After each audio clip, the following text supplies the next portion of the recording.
রাজধানীর রায়েরবাজার বুদ্ধিজীবী কবরস্থানে ২৪-এর গণঅভ্যুত্থানে শহীদদের গণকবর জিয়ারত করেছেন জাতীয় নাগরিক পার্টির নেতারা। ১ জুলাই সকাল 11:30টার দিকে তারা কবর জিয়ারত করেন। প্রতিকূল আবহাওয়ার মধ্যেও বৃষ্টিতে ভিজে শহীদদের প্রতি শ্রদ্ধা জানান এনসিপির নেতারা। কবর জিয়ারত শেষে শহীদদের আত্মার মাগফিরাত কামনা করে বিশেষ মোনাজাতে অংশ নেন তারা।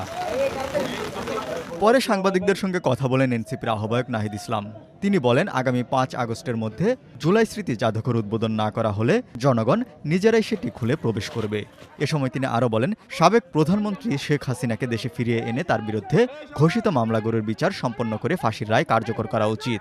জুলাই গণহত্যাকারী এবং ওসমান হাদির হত্যাকারী যারা ভারতে পালিয়ে রয়েছে তাদেরকে দেশে এনে বিচারে কাঠগড়ায় দাঁড় করানো হবে এবং শেখ হাসিনার ফাঁসির রায় সেটি কার্যকর করা হবে। ৫ই আগস্টের মধ্যে জুলাই জাতীয় জাদুঘর খুলে দিতে হবে, না হলে জনগণ নিজেরাই সেই জাদুঘর কিন্তু খুলে নেবে এবং নিজেরাই সেই জাদুঘরে যাওয়ার ব্যবস্থা করবে। এ সময় কবর জিয়ারতে উপস্থিত ছিলেন এনসিপির আহ্বায়ক ও সংসদ সদস্য নাহিদ ইসলাম, উত্তরাঞ্চলের মুখ্য সংগঠক সার্জিস আলম, দক্ষিণাঞ্চলের মুখ্য সংগঠক ও সংসদ সদস্য হাসনাত আবদুল্লাহ, মুখ্য সমন্বয়ক নাসিরউদ্দিন পাটোয়ারি, যুবদল থেকে এনসিপিতে যোগ দেওয়া নেতা ইসাহাক সরকার সহ দলের অন্যান্য নেতাকর্মীরা।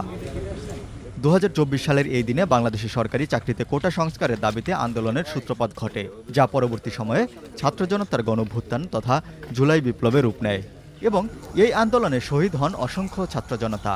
রাজধানীর রায়েরবাজার বুদ্ধিজীবী কবরস্থানে জুলাই আগস্টের গণঅভ্যুত্থানে নিহত ১১৪ জনের গণকবর রয়েছে।